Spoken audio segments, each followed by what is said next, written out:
attempt to tawag nito na i-live tong video na to. At welcome mga Agila sa Agilang Manlalakbay channel. At dito mga Agila is yung pag-uusapan natin mga Agila is about the hidden truths at mga information na pwede nating matanong yung sarili natin, yung systems at beliefs natin sa pag makita natin yung mga information na hindi natin alam, but hindi tayo dapat matakot mga Agila sa mga information na hindi natin alam. Kasi yan yung nagpapawala, makakapagbigay sa atin ng freedom to understand if we ask the right question. At bago tayo magsimula mga Agila, magpasalamat muna tayo na ngayon is bagong araw na naman, with another day, another experience, at ma-enjoy natin yung present moment of our daily life activities at magawa natin yung mga bagay na nakakapag-excite sa mga sarili natin at maiwasan natin yung mga bagay na ma-focus yung mga sarili natin sa drama, sa hate.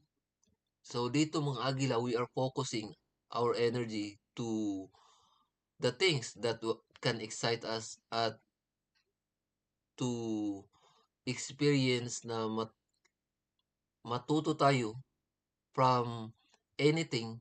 At yun, yung focus natin ngayon mga Agila is yung author na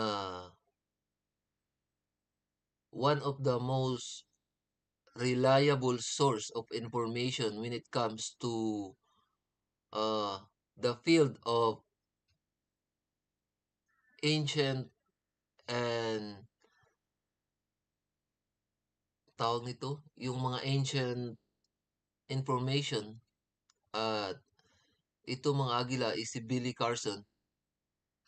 At titingnan natin yung video niya ngayon. So maraming salamat mga Agila. Kung nakita mo tong video na to, maraming salamat at hindi nagkataon na nandito ka. At titingnan natin. Let's start.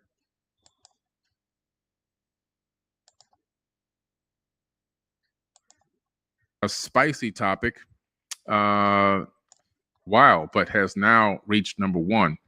So it's always been in the top 100, which makes it a bestseller, but finally reaching number 1. Saglit lang mga Agila.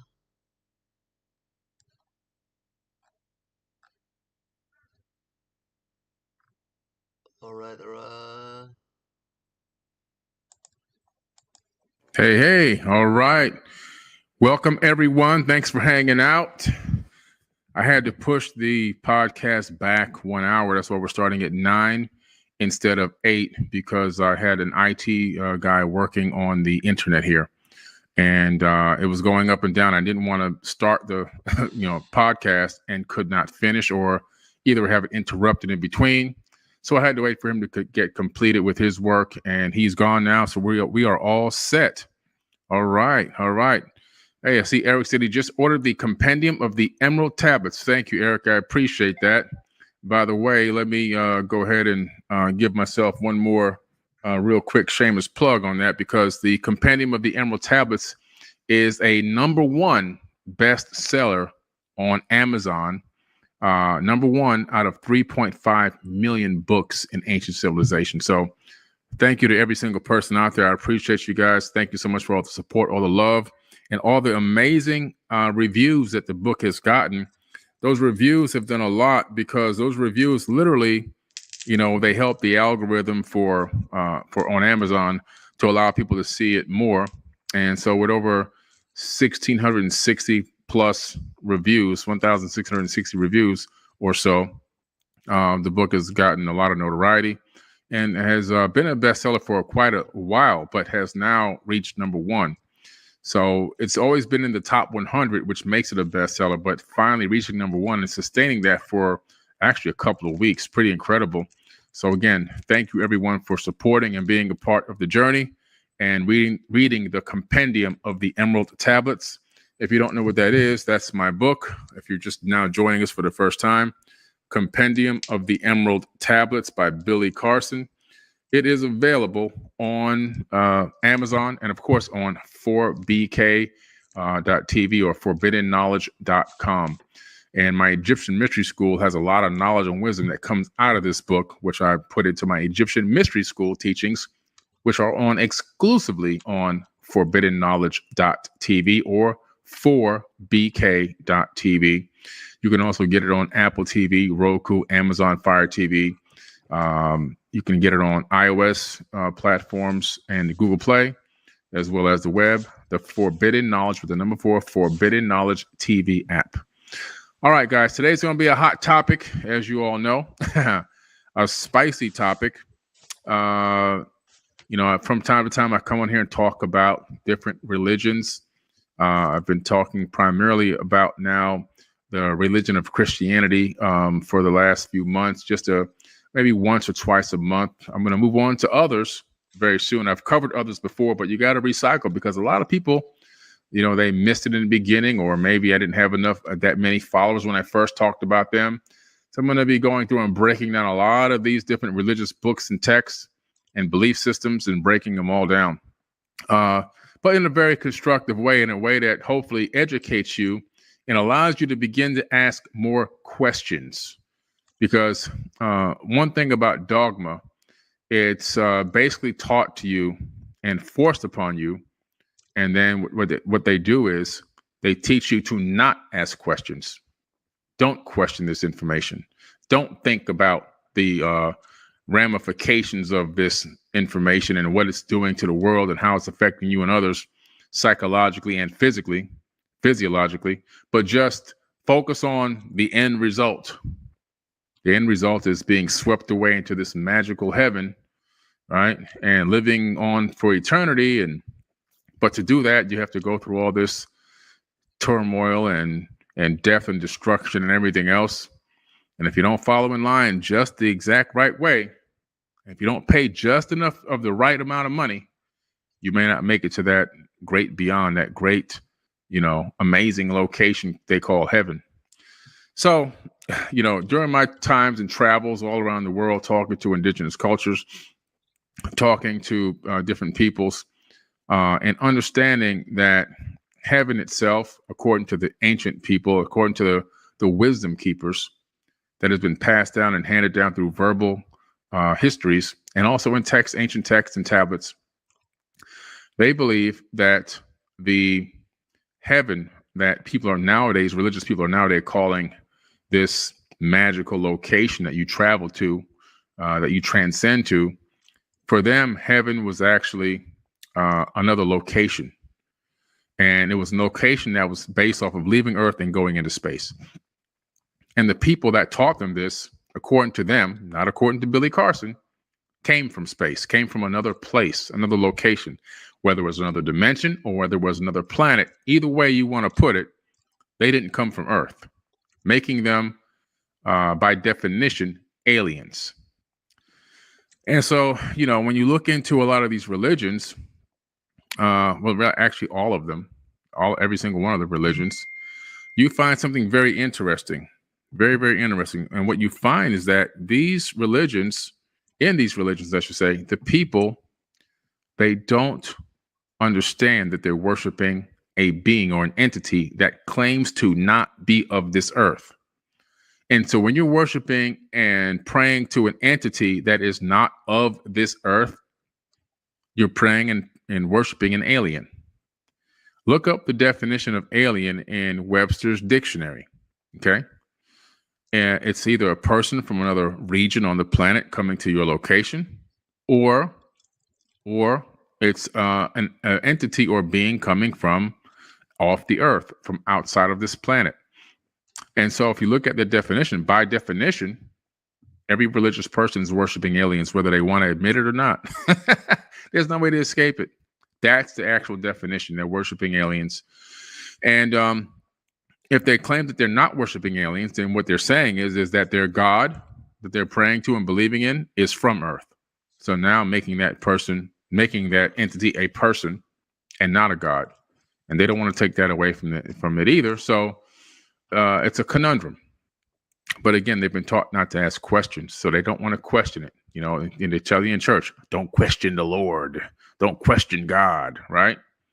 Well, first of all, that's nowhere in the Bible, number one. That's just something that the pastors and the teachers made up to keep you in line so that you don't. So, yun mga agila na example sa discovery at research na natutunan ni Billy Carson na we are scared to ask questions. Kasi, yan yung natanim sa atin na don't ask the Lord sa questions na tinuro sa atin. At dito mga agila, marami tayong matutunan kung paano natin i-balance yung old belief systems natin at pagdiscovery kung sino tayo, saan tayo galing, ano yung reason bakit tayo nandito. At dyan natin marirealize mga agila na yung location na iniisip natin na langit, na heaven, na kung sa ano pa, sa ascensions of our soul, kung pagkatapos natin dito, they created that location mga agila to make us believe the way they teach us. At hindi nila gusto na makita natin yung heaven at God sa loob natin mismo kasi they want all the control. So balik tayo doon mga agila sa video ni Billy Carson para madig deep natin na at maunawaan natin na kada isa sa atin has kung sa ano pa kakayahan to ascend into divine consciousness. At once now we open our eyes mga agila na lahat ng nangyayari sa buhay natin is created by the beliefs na naturo sa atin. At titingnan natin yung mga bagay na hindi natin na kita at dito makikita natin. So, huwag tayong matakot sa information mga agila. Ito yung magpipre sa atin from mental slavery that the system created para sa atin at ma-realize natin na each one of us is a creator. So, yun.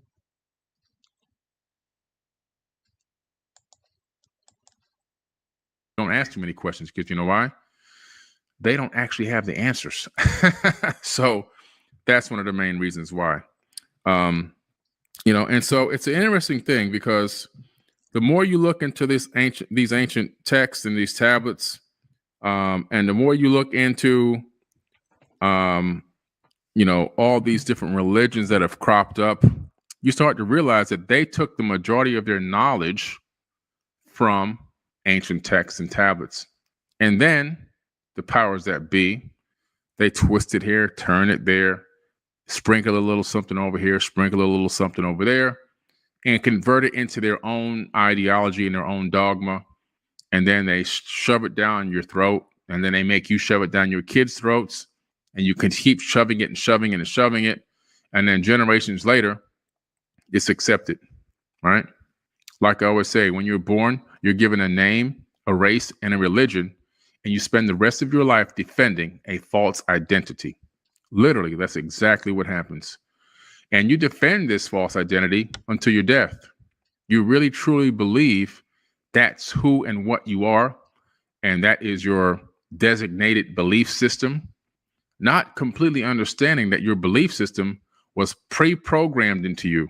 It was passed on to you through epigenetics, through the RNA and the line of the father from generations prior, 15 to 20 generations of people being programmed into this dogma has been passed directly into your body. And then when you come out of the womb, it's pounded into you right away. We got to go get the baby Christianed.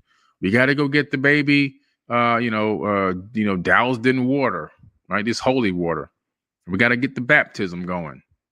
And so you are indoctrinated literally into this ideology and this belief system without ever knowing for yourself whether it even is accurate, true, what untruths, what lies were told, what's the original source of the material, where this information came from, who came up with the idea, who wrote this text, and why, what are the original languages, what are the original tongues, what are all the translations that make this. You're not given any of that. You just literally take it and run with it as if it's absolute truth. And the problem with that is, without questioning, is you don't find out any of the real truth. And that's exactly where they want you. Because if you find out the real truth, what's going to happen? Religion will collapse within just about a week or so. Once people find out the real truth about religion and the system, and understanding that the information is heavily skewed and altered and on purpose by accident mistranslated in a lot of cases, and twisted in a way where these people are the people of power, can control and manipulate you for financial gain and also to suck your energy, literally energy vampires. They also have a quest and a thirst for that power that comes with ruling over people. And the fact that they can control so many people in a mass amount, it gives them a physiological sensation of joy. It releases endorphins into their body. Their brain releases the endorphins, and they get this physiological attitude or sensation that gives them this great feeling on the inside. They get a satisfaction from doing this to you, and you don't even realize it. So we're going to get right into it. And let me just send this one quick message here, because we got to get the water, because this is going to be a spicy conversation. Okay, it's going to be incredible. And we are going to dig in deep here, and we're going to get this thing started. All right, so let me go first, because, I would say maybe a month or two ago, I was going into, some topics kind of similar. And I was really touching on, could the God of the Bible be Satan? And let me first start by saying to you guys this. I meditate and pray every single day. The God that I'm praying to is not the same God the majority of the people on this planet pray to. And I don't pray the same way everybody else prays. I believe that the power of the divine is inside of my body. So my prayer is, it is done. That's my prayer. That's my prayer. I'm not going to be getting on my hands and knees and begging and hoping and whining and calling out all these things that I need and want and all the things that need to happen for me to have a good day. I'm not going to do that. It is done. I command it into existence. That's my day. That's my prayer. And I meditate. That's it. As simple as that. I don't pray over food. I don't pray over food and hope that it's okay for my body. First of all, let's analyze this. If you look at the food, and the food is ham hocks and with gravy and pork chops and all these things, right? And and you decide to pray over it, what are you doing? Come on, let's be real here, okay? We got at some point. Have you ever seen the plates at these church fundraisers? The plates of food they sell you, all this, high cholesterol, macaroni and cheese, and all these things that are going to give you diabetes.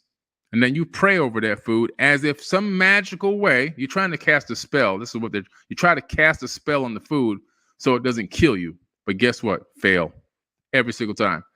That same food you're putting in is going to kill you. I've seen people praying over candy bars, religious zealots. They pray, they get a candy or snack or something. They're praying over the candy bar. I mean, come on, guys. We got to stop the foolishness. Okay? We got to stop. Water. That's what we need to be putting in our bodies. Agua. And, so we have to use a little common sense as well.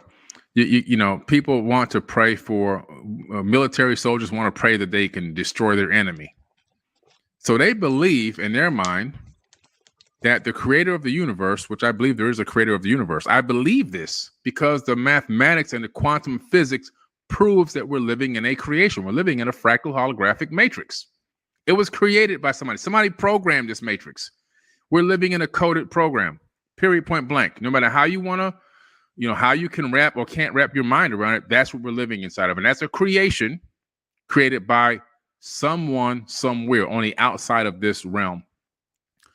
I mean, for all we know, we could be living inside of a science experiment of some kid in another universe. Either way, we're living in a creation. And so I believe that we're living in a creation. I also believe that there's divine energy imbued into all the energetic particles that exist in this entire realm, which are all what make up your body and everything else. And that your consciousness is being streamed in from even higher dimensions because we're not really here. And so I come in from that level of knowledge and that level of power. But the average person is thinking, I'm going to beg and pray for this car payment to be made, and for my payment, for my rent or my mortgage to be paid, and for my child to get I can come up with the money for the tuition for the college, and my car broke down. I mean, come on, guys. The creator of the universe is not going to stop creating a whole nother universe and a whole nother sun or solar system, whatever it's trying to do, whatever this energy tries to continuously create, and come back and say, you know what, this guy needs a car payment made. Let me go ahead and take care of this. They want to win this war. Let me go ahead and kill these people for them, And then you got the rappers that get on stage. You make a song about Molly and drugs and dope and killing and beating women and having sex with your girlfriend, your wife's sister and cousin, and all of this crap. And then you get on stage and the first thing you say, I want to thank God. Do you think God is got anything to do with you being on that stage to get that award for making songs about beating and killing and raping women and doing drugs? I mean, come on. But they all do it. They get on first. I want to thank our Lord and Savior. Do you think your Lord and Savior helped you write the lyrics to Pop That Molly? Come on, man. We got to stop. I mean, at some point, we're being laughed at by other beings. They're just watching us. They're just watching us, and they're going, man, when are these people going to really wake up? I mean, this has got to end. When is this? How many more millennia? How many more eons is this reality show going to continue? So I was talking about the fact that could the God of the Bible be Satan? That was a few videos ago. If you haven't seen it, make sure you watch it. I think it has about 400,000 views. And went through a lot of information showing you, based on my research, that the entity that people are praying to is not the God they think it is. I believe, like I said, that there is a creator of this universe, but the one in the Bible is not it. Not even close. It's actually multiple gods in the Bible. That's why they said, let us create man in our image. It has nothing to do with the Holy Trinity. That didn't even exist at the time that information came out. But they try to twist your arm and make you think that, but it's not. It's these Anunnaki beings, these people that were written about in the Sumerian, cuneiform, and Babylonian and Akkadian epics. It was gods with an S. And if you find the original translation of the word God, you'll find that in the Bible, it's mistranslated to be singular when it's actually plural. Everywhere where you see the word God in the Bible, it's gods with an S. And now it's not a capital G, it's a lowercase g, because these people didn't create anything in the universe. All they did was manipulate and create havoc here on this planet. But they masqueraded as gods, and people believed it because people have this innate thing inside of them that they want to worship. They want to worship something outside of themselves so badly that they will give anyone the level or the title of a deity, right? And so that's what has been done. Human beings are just one gigantic cargo cult. If you don't know what that is, look that up. When a more advanced civilization or a group of beings meets up and enacts and engages with a group of beings that are less advanced technologically and spiritually, the less advanced beings will then deify those more advanced beings. They will automatically, instantaneously deify them. Even today, if an alien landed in a spaceship in the middle of town, the town square, a lot of people will drop to their knees and start praying, thinking it's Jesus Christ returning. When Jesus never said he was returning. Jesus never said he was coming back. He said the Christ would return. And the Christ existed long before he was even born. It's the Christ consciousness. Before Jesus, there were many Christs. It's a understanding, a level of thinking, a way of ascending to a higher level of knowledge and wisdom and understanding about yourself internally, and then out on the outside, the world as a whole, and understanding that there are levels to ascension, and being born again has to do strictly with raising your consciousness to a higher level than it was before. And you will continuously be born again over and over again as you ascend to higher dimensions of knowledge and wisdom and understanding. That's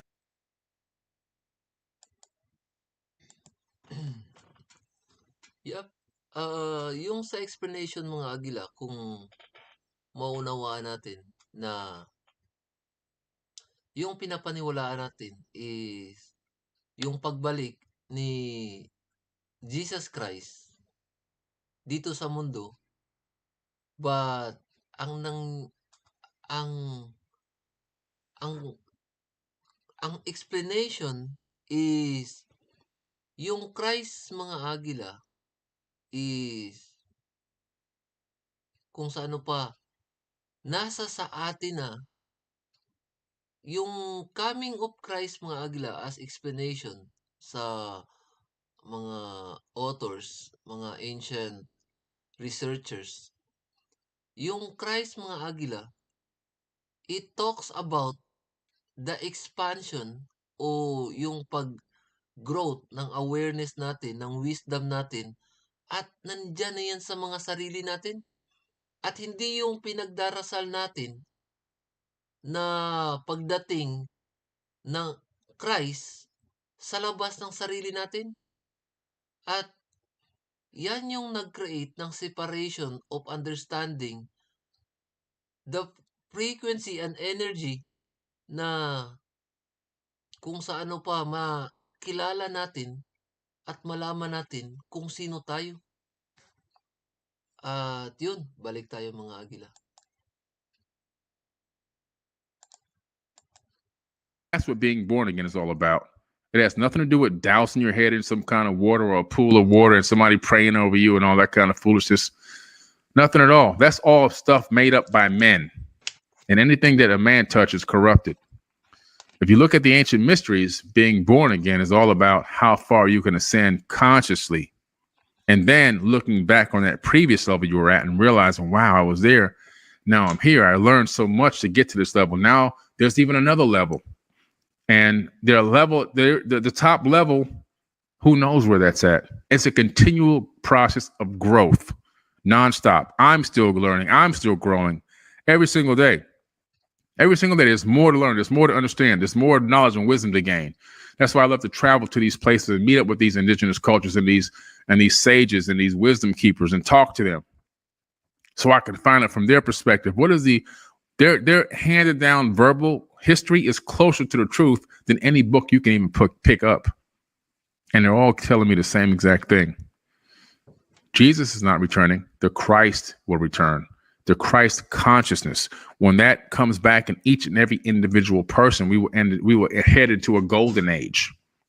We will head into a golden age as a species on this planet. It's a level of consciousness that will spread around, and every single person will ascend to a certain level of that Christ consciousness being. That will actually mean the return of the Christ. And it has nothing to do with a person coming back It's nothing to do with somebody coming back to snatch up the souls that, beg for forgiveness and all this other kind of crazy nonsense that was fabricated. None of that stuff. Okay. Let's take a look. Let's take a little dive in. Okay. Let's take a little dive into this book. All right. See what we got here. We're going to dive in, guys, to some knowledge over here. All right. So, all right. That's right, Terrence. Where's Terrence at? Terrence had a good quote up here in this chat. Let me see. What's Terrence? I saw Terrence say, yeah, the age of Aquarius. Terrence Tech. He's absolutely right. When the Christ returns, the Christ consciousness in every individual person, then we will be headed into a golden age. The age of Aquarius is upon us. The age of Aquarius. All right. So let me get out of this. All right. Let's have a look here in the Bible. I'm just going to read some stuff to you here. Let's talk about, before I get into all the murders, let's talk about one of the very first craziest scenarios, most sadistic scenarios I've ever read in the Bible. Like I told you, I've read this Bible inside out, upside down, over and over, analyzed it, broke down the information into the root languages, Aramaic, all the way back, and then trace back all the location of where all this information came from. A lot of it came from Sumeria, from the Babylonian epics and the Akkadian epics, the cuneiform tablets that were left behind, cylinder scrolls, papyruses out of ancient Egypt, the Egyptian Book of the Dead, all these ancient texts, the Indian Vedas, the Tibetan Book of the Dead, the Book of Going Forth by Day, the Atrahasis epic, Enuma Elish, the Epic of Gilgamesh, which is the true and full story of Noah. All these texts, this is all what's making up the majority of the Bible. And of course, then the New Testament, a lot of these places where Jesus are speaking, it comes directly from the Emerald Tablets of Thoth, 36,000 years before he was even here on this planet. So pretty interesting stuff. Where is this information coming from? It's coming from super ancient information and wisdom and knowledge that was then curated and then spun to control the masses. But let's look at this one of the very first things I ever read that really had me scratching my head as a kid. I think I was 3 years old when I was reading this. My father would make me do book reports on the Bible when I was a kid. And so I came across Genesis 22, where God is speaking to Abraham. And he wants to test Abraham. And this is what he does. He says, sometime later, God tested Abraham. He said to him, Abraham, here I am, he replied. So Abraham speaking to God now. They got an open conversation, right? They're having a communication back and forth, two-way conversation. It's like matter of fact, oh, here I am. Then God, this is, to me, let me start right there, because to me, this also, to me, dictates the fact that they are having a personal relationship, but not spiritual. I believe that this entity he's talking to is a person that he thinks is a God. I don't think he's talking to some mystical, invisible figure. I think he's talking to a person that's right there. Then God said, take your son, your only son, Isaac, whom you love, and go to the region of Moriah. Sacrifice him there as a burnt offering on one of the mountains I will tell you about. Can you imagine that? So this person who you worship in and thinking is the almighty creator and the almighty creator of the heavens and earth and the universe and is all knowing and all love and everything else. And now this person who he calls a he, by the way, because I don't believe God has no gender, but there's a he all of a sudden. He's telling this guy, I want you to take your firstborn son and I want you to kill him in my name's sake. That's what he's telling him. So early the next morning, Abraham got up and sadly saddled his donkey. He took with him two of his servants and his son Isaac. When he had cut enough wood for the burnt offering, this man is following through on this craziness. And tell me this ain't sadistic on both sides. He set out for the place God had told him about. On the third day, Abraham looked up and saw the place in the distance.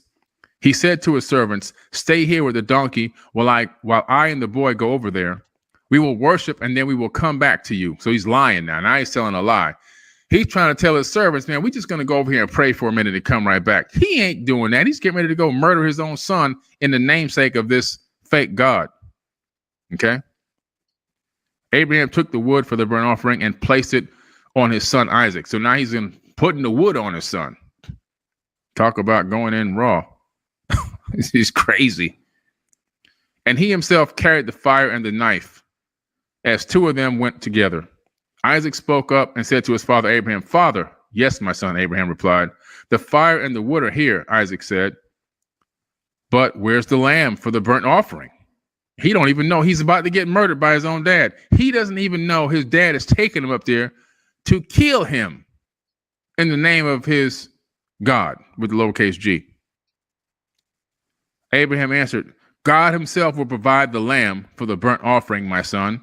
And the two of them went on together. Again, he's lying again. You're providing the doggone lamb, Abraham. You're providing the lamb. Okay? Nobody's forcing you. Nobody's got a gun to your head to do this. Nobody's got a bow or an arrow or a spear pointed at your skull or your heart. Nobody's making you do this. All right? You're doing this because you want favor with the Lord and all this other kind of craziness. When they reached the place that God had told him about, Abraham built an altar and he arranged the wood on it. He bound his son Isaac and laid him on the altar on top of the wood. Then he reached out his hand and took the knife to slay his son. This is under the orders of God now. But the angel of the Lord called out to him from heaven, "Abraham, Abraham, here I am," he replied. "Do not lay a hand on the boy," he said. "Do not do anything.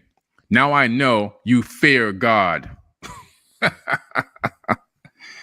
Man, listen, if that kind of stuff doesn't get you pissed off, then you don't understand what's going on here. If you think that that's love, if you think that fear means love, then you don't have no idea what love really is. If you think that the all-knowing and all-loving God, he good all the time, is he as he was, he is now, and forever will forever be, the preacher will tell you, right? That means he's the same entity right now then. The one that told this dude to go up on the mountaintop with his own kid, his only son, his firstborn, that he loved so much. This guy bounds his son and pulls out the knife and gets ready to slash his own kid's throat in the name of God. Why? You think he did this because he wants to show God how faithful he is? He did it because he doesn't want the wrath of God. You see? That's why God said, "Now I know you fear me." That is very sadistic and very evil. Very evil. That's an evil thing to do. That's evil. And so you lie a few times to your people. You're lying to your kid. Then you strap your kid down. He's traumatized for life. That kid is traumatized for the rest of his life. Your own father straps you down to an altar, doesn't even warn you or tell you anything about this, and he gets ready to slash your throat, and all in the name of this fake God. And then God goes, "Oh no, I was just kidding, man. I would test you out. See where your mind was. See if you really was fearing me." That's evil. And if you think that's love, then you have no idea what love really is. You see what this God of the Bible does? He preys on fear. He preys on fear. And I do mean a he. Now I'm gonna call it a he, because the God of the Bible are men. They're actual flesh and blood people. They're not. It's not any creator of any universe at all. And so he's preying on the fear. He's using fear tactics to win people over. And these people, they don't understand that the powers that he has are just high levels of technology and wisdom that he can wield over them. So they're thinking, man, if I don't do this, this guy's going to kill me and the whole city. I got to go kill my son now, or I'm going to face the wrath of God. So instead of saying, "You know what, God, no, take me, or I'll kill myself on the burnt offering," he goes, "Yeah, I'm going to wrap my son up and tie him down, and I'm going to go ahead and kill him." This is the mindset of these people. It's a psychosis. This whole religion thing this dogma is a complete psychosis. And there's people out here just to this very day that will kill you over a religious belief. More people have died on this planet over religious belief than any other reason on the planet. More people have died on this planet in wars because of religious beliefs more than any other reason. Think about that. Think about that. Yeah, that is right, Sharon. That is right. That's absolutely right. And I'm going to tell you why it's right. When you operate in fear, there is zero love. Absolutely zero. None. Doesn't exist. When you have to manipulate people to make them love you, the reason why the majority of people are going to church and doing all this praying and everything else, and I've had a few Christians tell me this, is because they're doing it just in case. They think that, I better do this just in case heaven is real. Well, let me tell you something. The reason why you're praying and doing all these rituals and everything else and drinking the blood and eating the flesh and all this other craziness is because you yourself want self-preservation.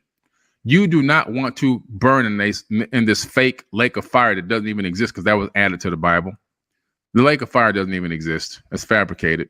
But you think you're going to suffer for all eternity. So instead of having the suffering, that's where the fear kicks in. Man, I better do this because if I don't, I'm going to face the wrath of God for all eternity.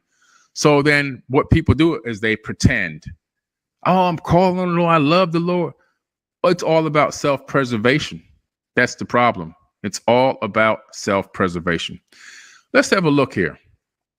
How many people are killed in the Bible? That's the topic of this talk, right? Well, let's have a look. He wiped out all but 7 humans during the flood, killed countless tribes and cities. This is God doing this. He even killed his own son. He killed his own son, right? He killed his own son. He loves killing.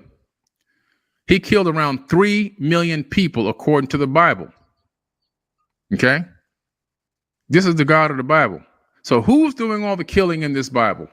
Have you read the Bible? Do you know who's ordering all this bloodshed and murder and killing? And if this ordering of bloodshed and murder and killing was to create a better world, look at the state of the world today. I don't think it worked, guys. I really don't think it worked. If that was the ultimate goal, was to kill all these people to make a better future, sorry, all-knowing, all-omnipotent, didn't work out for you, did it? Didn't quite work out the way you wanted. God killed around 3 million people according to the Bible. And how many people did Satan kill? There's a discretion between their interpretation of the actions between 3 and 10 people. That's what Satan supposedly killed. Between three for sure. There's 3 for sure. But 10. Now, the 10 are interesting because the 7 sons and 3 daughters of Job. But the thing about that killing, if you want to call it that, he does it because God allowed it as part of a bet. There was a wager between God and Satan about this, and Satan won the wager, and so he let him kill Job's sons and daughters. So technically, the blood is on God's hands. Yeah, that's why I say between 3 and 10, but technically to me, it's all still the opportunity was still created by God, the opportunity to do this.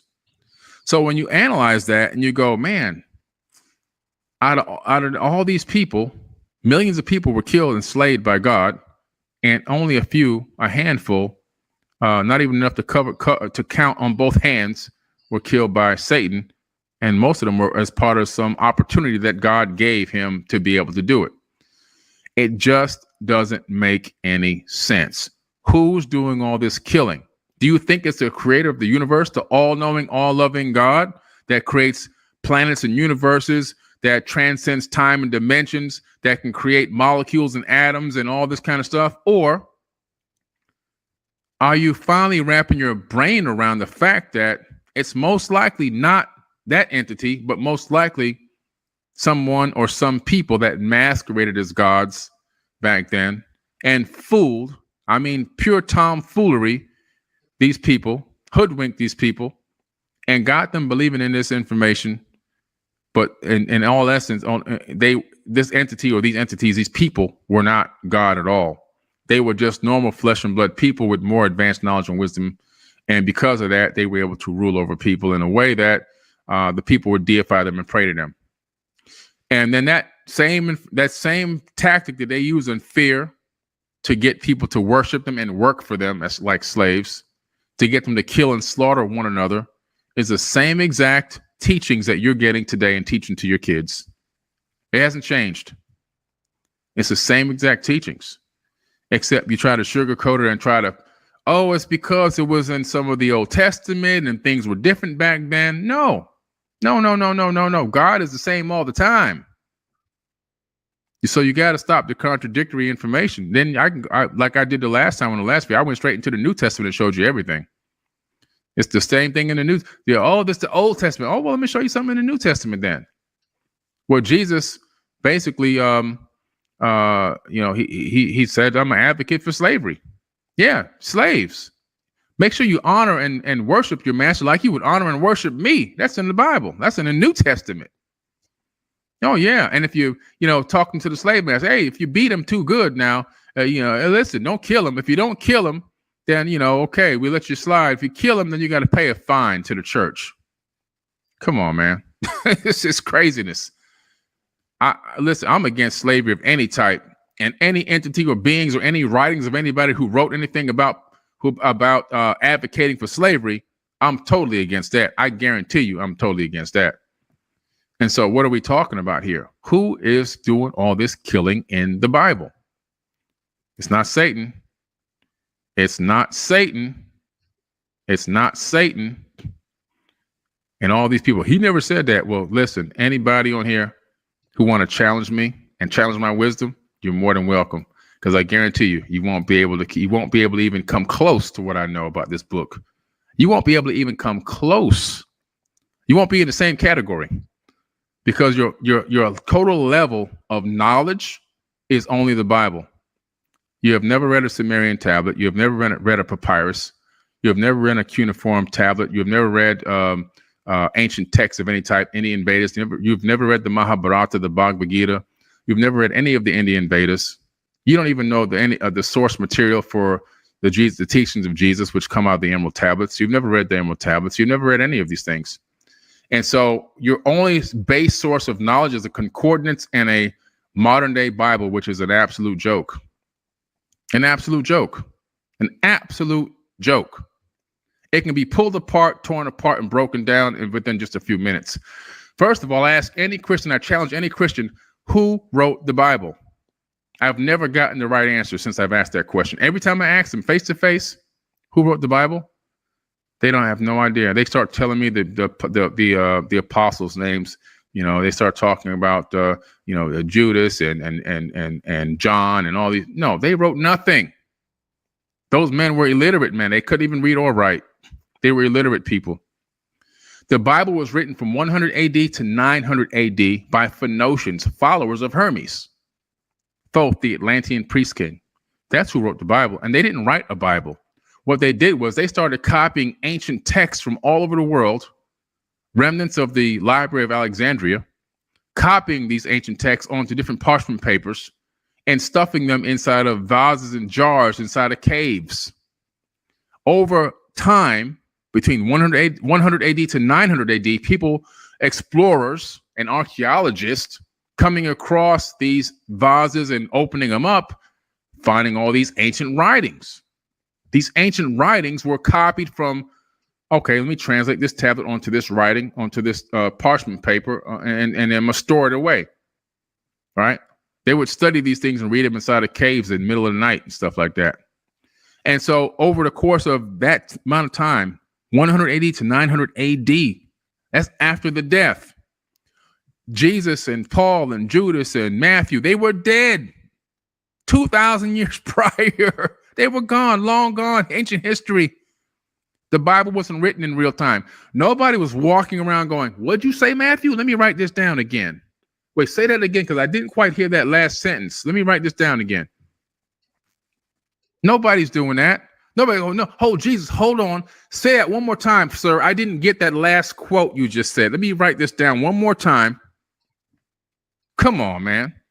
That was written long after these people were gone and passed away. So where did this information come from? It came from ancient texts and ancient tablets, recopied onto different parchment papers. And the proof is in the pudding. You can go back and you can find those same exact quotes and statements and words out of the ancient text. It comes right from there. Some of it copied word for word directly onto these parchment papers. Then later, people who discovered these things, eventually they came together and brought them all together and said, hey, let's make a canonized book out of this. And that's when the Council of Nicaea got together and they started going through and curating what they would put into this canonized Bible and what they would not put into the canonized Bible.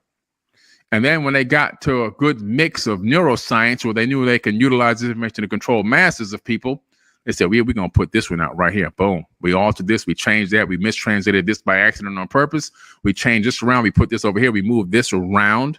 We took out the part talking about aliens. We took out the part talking about spaceships and UFOs. Okay, so now I think we got something here. We can dominate the planet with this. And then how did this information get spread around the world? How did Christianity make it around this planet? Well, you do just like your father does it, don't you? Apples don't fall far from the tree. God was doing all the murdering and killing, so did the people. The people followed the book of the Bible, letter, word for word, and then what they do, they went around this planet, killing and murdering every indigenous culture until they got the Christianity on every single continent. Christianity is literally spread by killing and murder and rape. If you don't believe this, just pick up a history book. Just go to the library and pick up a history book. You'll find out. During the papal inquisitions, when Rome was extending its power and trying to take over the entire planet, they slaughtered and killed over 80 million people under the Pope's orders. Various popes over the years. 80 million people slaughtered, murdered, killed, raped.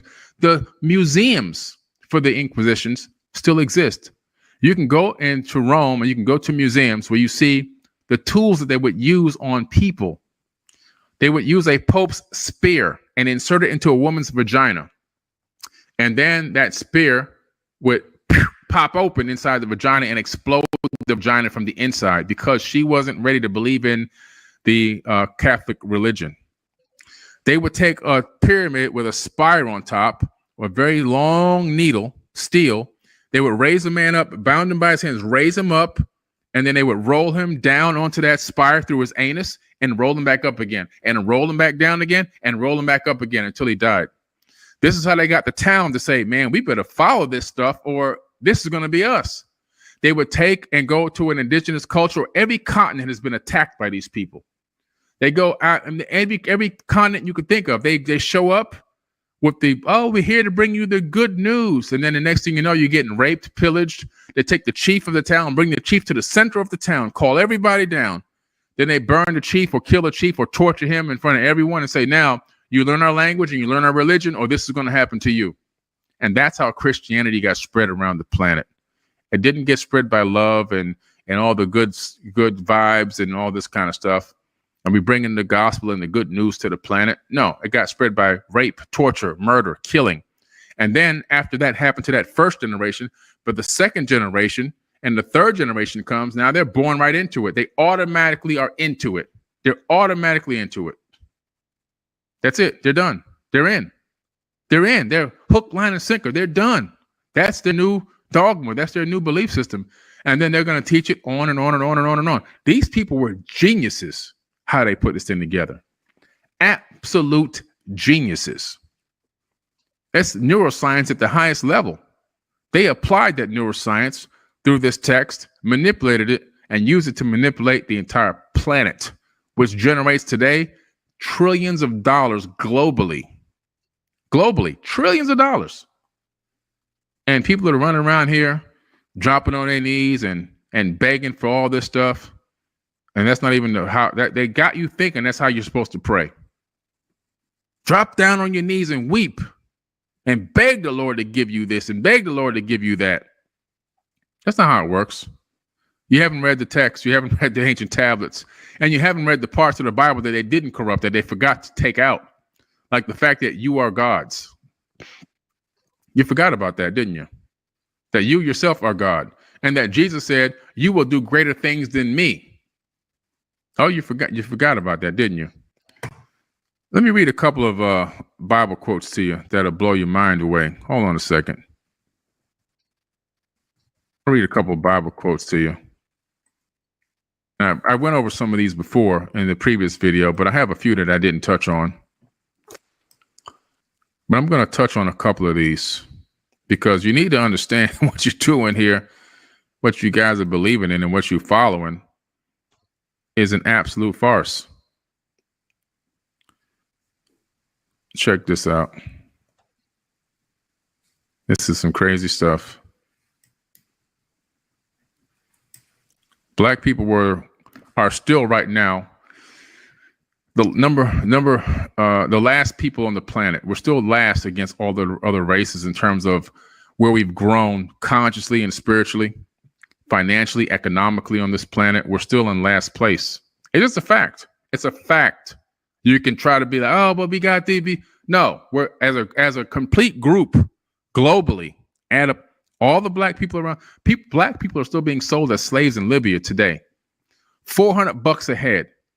That's why when I go to Egypt, I have an armed guard and my head is on a swivel looking for any abductors because Libya is right around the corner. There's today, right now, and the videos are online. You can see the videos of the torture camps that they do. And the women getting ready to be sold off into sex slavery. And the men tied up and chained up in these slave camps. $400 a head. The Arabs are selling them. $400 a head. Today, and this is 2022, going into 2023 soon, and we still have slavery on this planet. Okay? Now, what's interesting about that is the Bible totally condones slavery. Totally condones it. Watch this. Let me pull up some of these verses here. Ephesians 6:5. Slaves, obey your earthly masters with deep respect and fear. That's the same fear that God was demanding with Abraham, wasn't it? That's the same exact level of fear. Slaves, obey your earthly masters with deep respect and fear. Where do you think these slave masters got their ideas and concepts from? Why do you think they had church back then? Why do you think they had church? They used to let the slaves go to church, but the master would sit there at the church to make sure that slave who was reading the book was reading some of these verses, letting them know, hey, man, you got to obey this is in the Bible. We got to obey these people. We got to worship these people. Serve them sincerely as you would serve Christ. Ephesians 6:5. Oh, it's in Ephesians, guys. They're talking about Christ. Oh, yeah, this ain't the Old Testament stuff that you was, saying, oh, well, that was the old, things were different back in the day. No, everything changed in the New Testament. That's the first thing Christians will tell you. Everything changed in the New Testament. No, it didn't. Slaves, obey your earthly masters with deep respect and fear. Serve them sincerely as you would serve Christ. Christians who are slaves should give their masters full respect so that the name of God and his teaching will not be shamed. If your master is a Christian, that is no excuse for being disrespectful. You should work all the harder. You see how they programming you to work hard and be a slave? You should work all the harder because you are helping another believer by your efforts. So pick that cotton out there. Get that cotton and pick that cotton, boy. Because guess what? You're serving God. Teach these truths, Timothy, and encourage everyone to obey them. 1 Timothy 6:1-2. Come on now. This is crazy. This is absolutely crazy. Check this out. In the following parable, Jesus clearly approves of beating slaves, even if they don't know they were doing anything wrong. The servant will be severely punished, for though he knew his duty, he refused to do it. Don't say no to picking this cotton. But people who are not aware that they are doing wrong will be punished only lightly. Oh, I didn't know about this, so beat me a little bit less.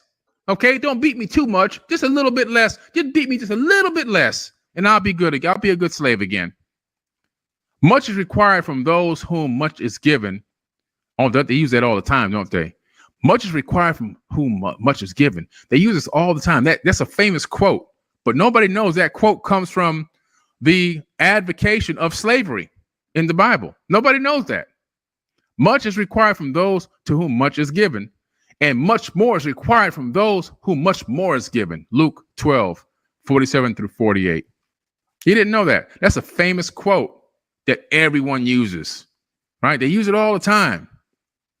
But they don't tell you that it comes from a quote that advocates slavery in the New Testament. They don't tell you that.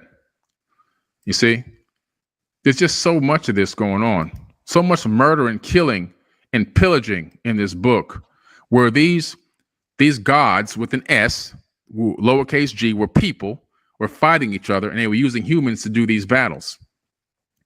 Kill people who don't listen to priests.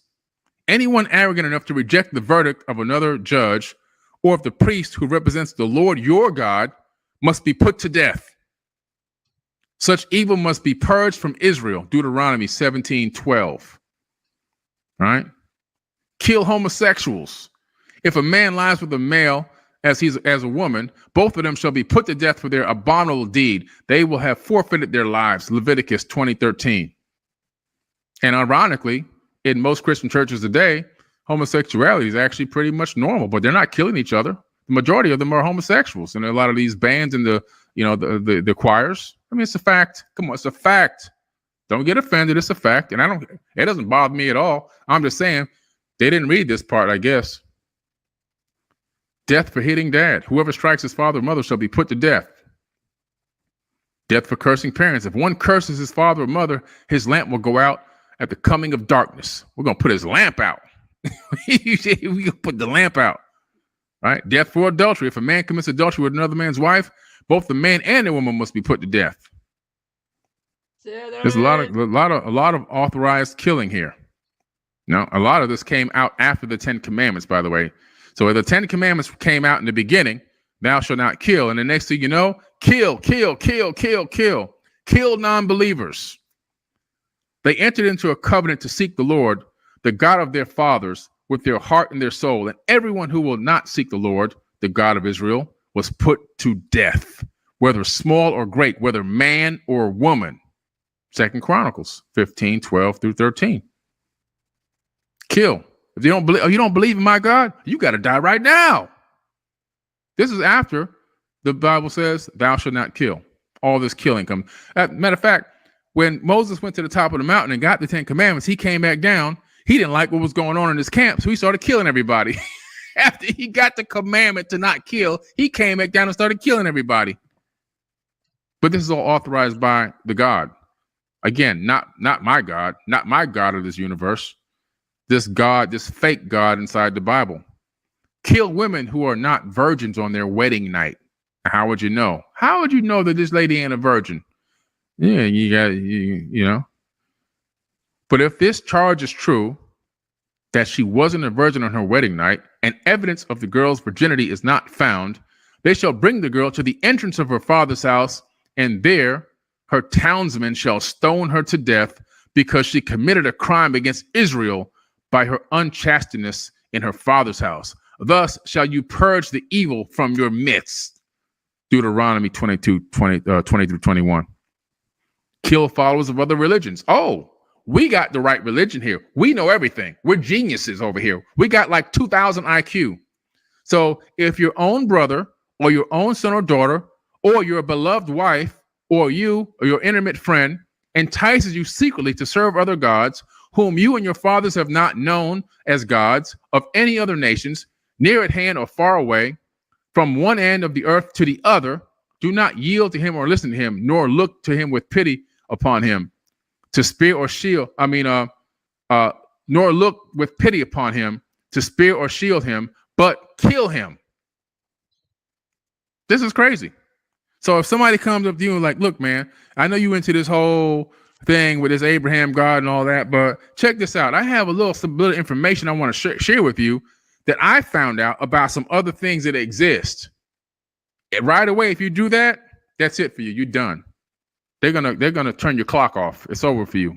Your time is run up. Your time is run out. You're done. You're going to sleep for life, forever. You're gone. Bye bye. Kill him. Kill him now. You can't even think about talking about possibilities that may exist.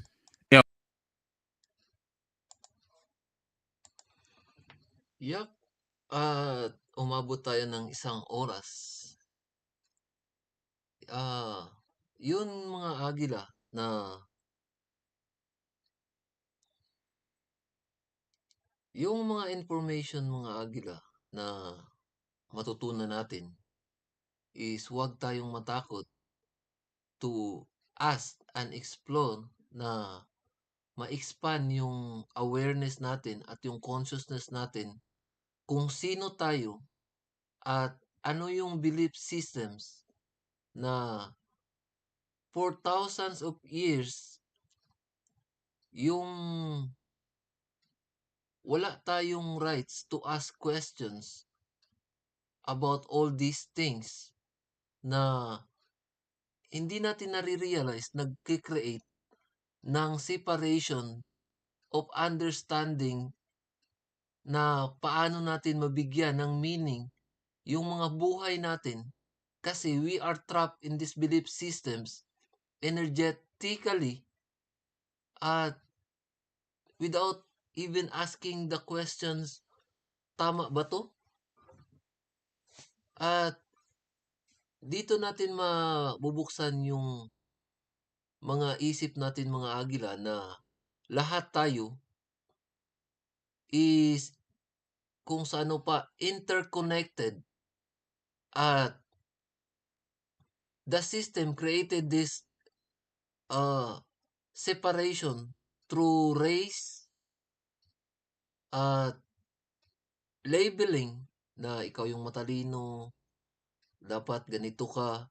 So, yung awareness natin mga agila to understand and to give meaning of our individuality is nawala kasi we don't even understand ourselves na bakit natin sinusunod yung outside of our own wisdom, our own understanding to free ourselves. At we're here mga agila na to give meaning of our life at magawa natin yung purpose natin, yung sarili natin na to do the things that excites us, na to focus on creating, not to focus on other people, not to focus on drama. At diyan natin marirealize mga agila na uh, maging free tayo from the control of the system at things ini na nagbablock sa ating creativity is mawala natin at our our energetic field is in alignment and synchronicity with the universe na we have all this energy na magamit natin na to create sa buhay na gusto natin at mabigyan natin ng meaning yung buhay natin ngayon na maging masaya. At through this labeling mga agila, iniisip palagi natin yung drama na nangyari kahapon o gusto natin na mangyari sa buhay natin sa bukas.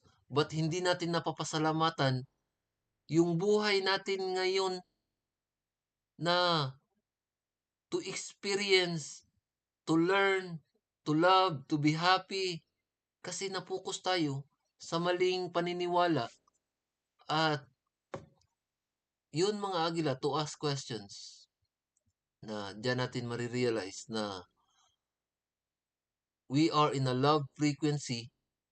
At once now we are in that frequency, yung vibration natin is tumataas imbis na maging dramatic tayo, maging negative. We are turning everything as a learning process to discover at to love everyone at mga tao sa paligid natin.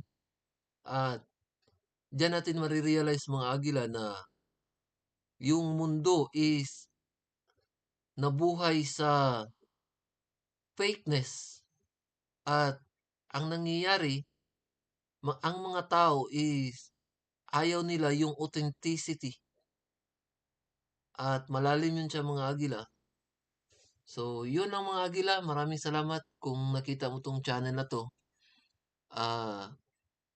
Nandito tayo to expand our consciousness na magawa natin yung ah, purpose natin at makilala natin kung sino tayo. So, yun lang. At maraming salamat. Giving you peace, love,